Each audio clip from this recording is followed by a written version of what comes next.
Welcome to the Darkstream. Voxday, voxday.blogspot.com, and Infogalactic News. Happy Memorial Day.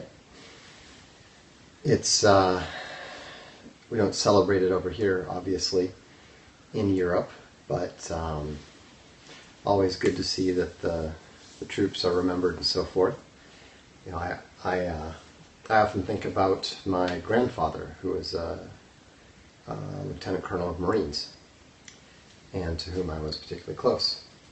He fought on Guadalcanal, Tarawa, Saipan, and later in Korea as well. And when he died, the Commandant of the Marine Corps himself eulogized him as the Marines' Marine. So I've always been very proud to be named after him. Anyhow, there's a big response, surprisingly big response, to my earlier Periscope a few days ago, my earlier Darkstream, when we were talking about paganism, Christianity, and there are some people who took mild objection. I wouldn't say serious objection, but I would say that they took some objection to what I was saying about the necessity of Christianity to the alt-right, as well as the idea that paganism was not sufficient, that there was no possibility of paganism's success in replacing Christianity. And that we didn't really get into that, so that's what I wanted to talk about a little bit tonight. And also what I wanted to make clear is that I am not talking about ramming Christianity down anyone's throat. Okay? I believe that it is the truth. Others don't. As long as the non-Christian elements of the alt-right are capable of understanding the importance of Christianity in the cultural sense and the necessity of the moral foundation and the future time preference and the hope that it provides the majority of the population, then there is, that's all I'm saying is necessary. I'm not even saying that's all I ask, because I'm not asking. I am informing you that without that, you have absolutely no hope. Now, what Patrick just said there, Christians are helping flood us with refugees. Yes, some of them are. So are some atheists. So are some agnostics. Those people are doing the wrong thing. Those people are doing evil. Those people are not abiding by the Christian principles as laid out in the Bible or in nearly 2,000 years of Christian tradition. This isn't that hard, okay? You can't simply look at an individual or an organization that calls itself Christian and then say, well, I'm going to form my opinion about Christianity and Christians on the basis of this one individual, this one organization, or even a bunch of them. Okay? You need to look at the historical context. And what do we see? What we see is that the way that the Christian organizations are operating is absolutely contrary to the way that they have operated for nearly 2,000 years. Right? When has Christianity ever been totally opposed to the idea of the nation? That's right. That it's not right to take the children's food and toss it to the dogs. That was Jesus Christ's answer to the Samaritan woman at the well. And so, all I'm saying, I'm not saying that it's wrong to criticize those people. I'm not saying it's wrong to criticize them at all. I wrote a book, Cuckservative, that criticizes it. Okay? So I'm saying that the criticism appropriate, but blaming their activity on Christianity or thinking that their behavior is dictated by their Christian principles is absolutely false. And you know it because you have nearly 2,000 years of Christians and Christian organizations and Christian behavior. Well, yeah, the Catholic Church absolutely meddled in the affairs of nations. The Catholic Church is a nation. You know, the Vatican, the Papal States throughout the Middle Ages were a nation. The whole battle between Gulf and Ghibelline, you know, the wars in Italy over the Holy Roman Empire and so forth. That was a struggle between Pope and Holy Roman Emperor.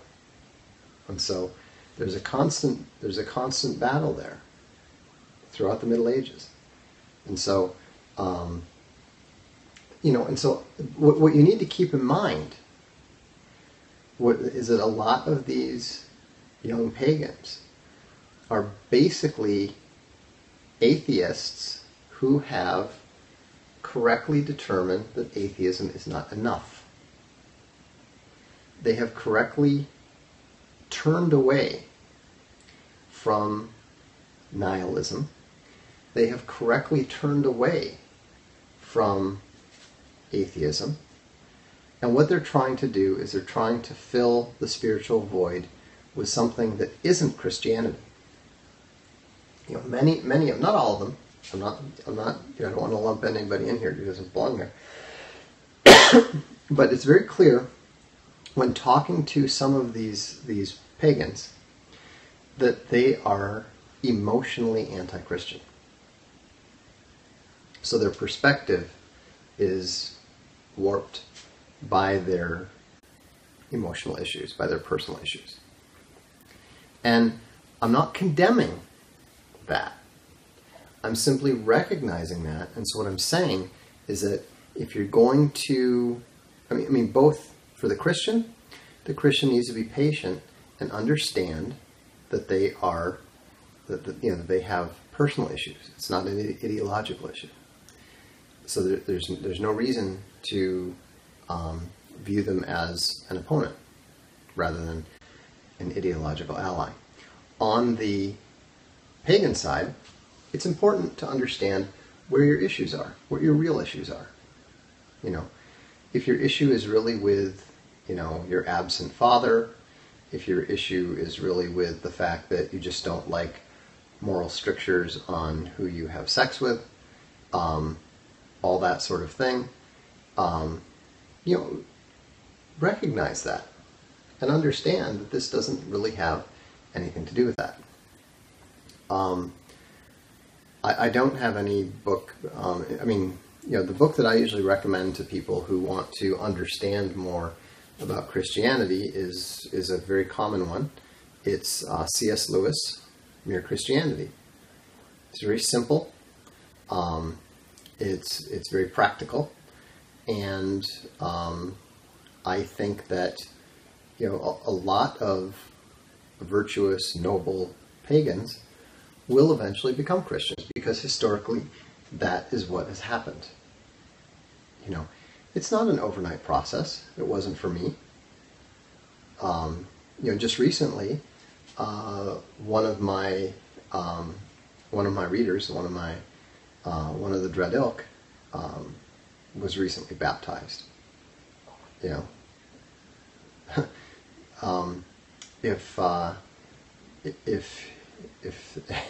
my instincts are correct, he'll probably be leading a crusade within 10 years. And so, you know, everyone is different. Everyone comes to truth in their own time, at their own speed. I'm not slamming pagans. I think that pagans are people who have taken the first important step. Especially in Europe, there's been such a push towards atheism. There's been such a push towards nihilism. That's why the continent is in such bad shape. But here's the thing. If you want to defend the West, you need to remember that the West is synonymous with Christendom. And so if you want the West, you need Christianity. If only in the cultural sense. Okay? Remember, what is one of the key components of civilization? What is one of the key components? It's time preferences. What is it that separates white Americans and Europeans from Africans more than anything else? It's not IQ. It's time preferences. So now think about this. Does Christianity encourage or discourage future time preferences?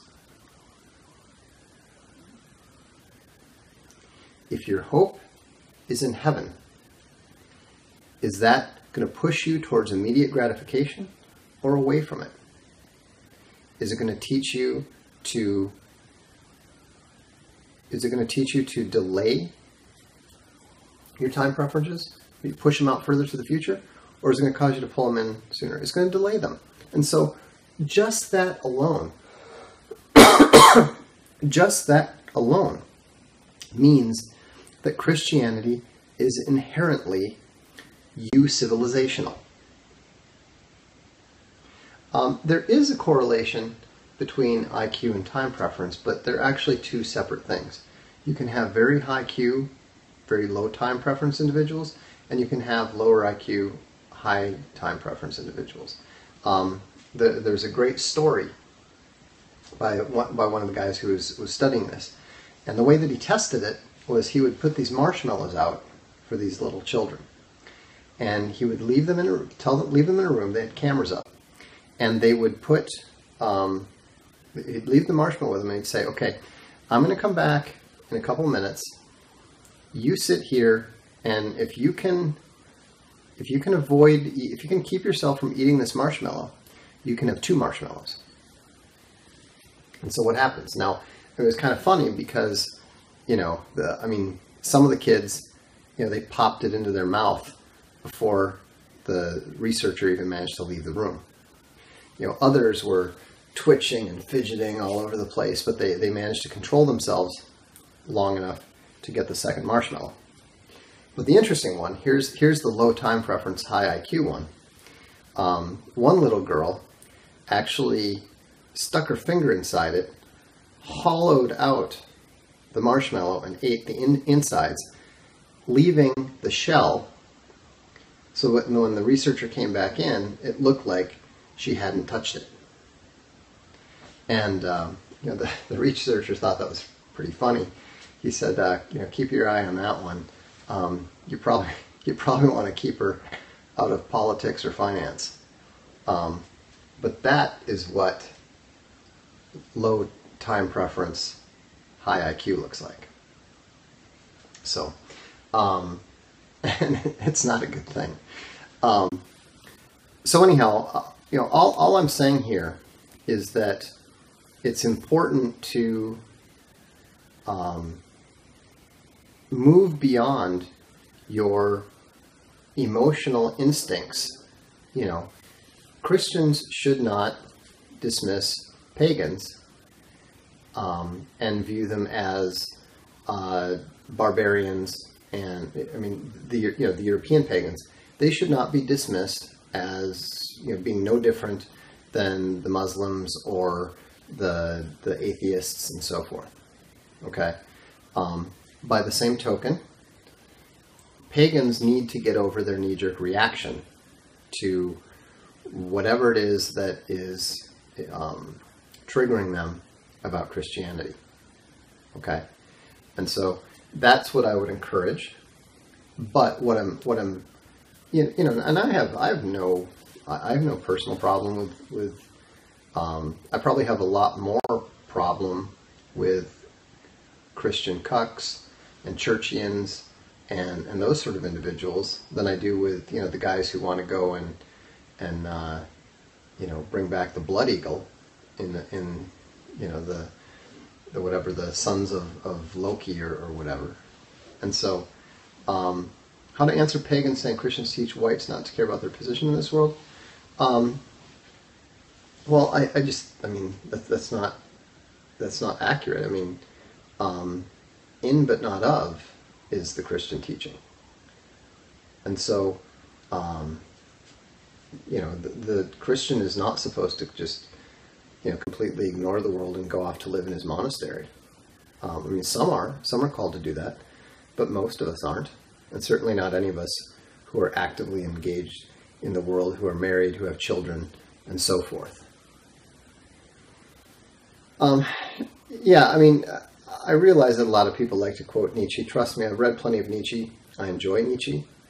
But at the end of the day, you know, the guy was a romantic, a syphilitic romantic. You know, there's a fantastic, if cruel, dismissal of Nietzsche in one of Robert Anton Wilson's book. And there's a character talking to the other about how that scene where Nietzsche was looking at the spider spinning its web and contemplating an infinity of Nietzsche's, contemplating an infinity of spiders spinning an infinity of webs. And after this full page of setting up this description of Nietzsche's narcissistic self-obsession, the other character just says, Nietzsche masturbated too much. I remember I was not expecting that. I just remember not only laughing my ass off, but having to call two of my friends and read them the entire thing. Which, since it was 2 or 3 in the morning, they didn't really appreciate. Although they did laugh, so yeah, I mean, you know, it's funny. But anyhow, you know, Richard doesn't understand Christianity, and he doesn't understand that it's absolutely vital to what he wants to preserve. And so, you know, I would take his theological proclamations with a grain of salt. As far as the idea that you worship a Jewish desert immigrant religion, all I can say is ask yourself this question. What do those you hate, the globalists, you know, the bankers, you know, the cuck leaders, all that, what do they hate more than anything else? What do they fear more than anything else? And the answer is always Christianity. And so, can we do both Christianity? Well, that's what I'm saying, is that if you want to preserve the West, then there needs to be an alliance between the alt-right pagans and the alt-right Christians. Pagans, you are not going to be able to do this without Christianity, because simply by the numbers alone. I mean, just simply as a pure practical matter, you need a Christian revival. You need strong, fearless Christians, because who's going to stand with you? You know, who is going to? I mean, in the history of the world, who is less afraid to die? Who is not going to give up no matter what pressure they're put under? It's going to be the martyrs, the Christian martyrs, the Christian crusaders, the Christian soldiers. You want people on your side. You want people on your side who will not back down no matter what. And the only people that you're going to find who are on your side are those who worship Jesus Christ and are not willing to give that up for anyone, especially not the globalists. There is no one who mistrusts globalism more than the evangelical Christian. Why? Because they've been raised on Left Behind. They've been raised on the idea of the Antichrist appearing and offering world peace and establishing a capital in Jerusalem and, all the other stuff. And we don't know if that's the way that it plays out. But look at your ridiculous rhetoric. Worshiping another man seems faggy to me. Do you understand that level of rhetoric is like 75 IQ points short of even communicating with me? Honestly, I literally wrote the book on rhetoric. Not the best one. Aristotle wrote that. But the point is that that kind of stuff is totally pointless. Just give it up. So the point is what we need to do is and here's what I would encourage you to do, pagans. I would encourage you to hold us responsible. I would encourage you to say, hey, look, if you're a Christian, that's fine. But be a real Christian. Take leadership in your church. Okay? Call us out as hypocrites when we fall short. That's all fair. That's all legitimate.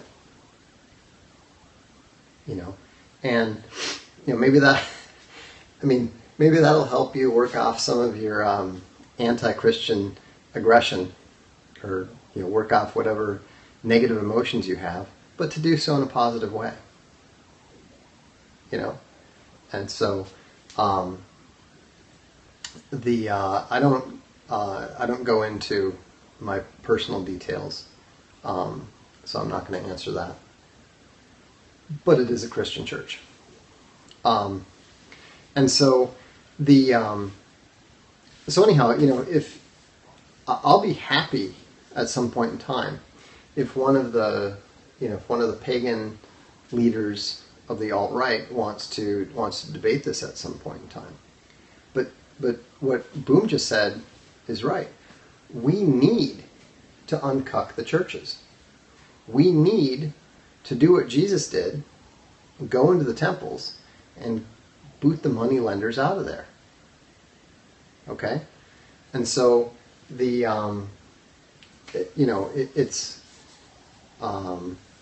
I think that there's a lot to criticize the church about.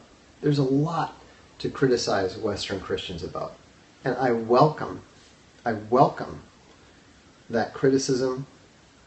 Frankly, I even to a certain extent, intellectually, welcome some of the persecution that we're beginning to see, simply because that is only going to make the church stronger. And it's not going to be long before the Charles Martels start appearing. And that's when we're going to see a real difference. That's when we're going to see that's when we're going to see people really stepping up, and losing their fear, finding the hope that they need. Okay, so I agree that all of these. Here's the thing: who cares about the denominations? Who cares about the old organizations? One of the things that I always find encouraging is, All they needed in the first place was 11. 12 if you count Jesus. You know, I think we're going to have some shirts made up, a crypto fashion, that just say, all we need is 12. I mean, what is more encouraging than that? 12 people to shake the world. It's already happened. You know, and the thing is, if you believe in Jesus Christ, if you believe in his ability to empower people, then, you know, have faith. Have faith, have confidence. It is a fallen world, but as Christians, you know, the prince of the world has no power over us. Is Donald Trump a Christian? I don't know. As a general rule, I attempt to avoid expressing an opinion on the legitimacy of someone else's faith, because that is outside my capacity and well beyond my pay grade. And so, you know, I have my own soul to worry about. You know, and a lot of people that talk a good game, you know, there's a lot of people that talk a good game and are steeped in deepest evil. And so, I think that you always have to, do what Paul said and apply the test and judge an individual by the consequences of their actions. You know, what's happening around the person? You know, is the fruit evil? Is the fruit negative? Is the fruit positive? Or is the fruit something that is actually, you know, bringing more and more people to Jesus Christ? So, anyhow, so hopefully hopefully both Christians and pagans can find that encouraging. And thanks for tuning in. And I'll probably be back in 2 days or so. So have a good evening.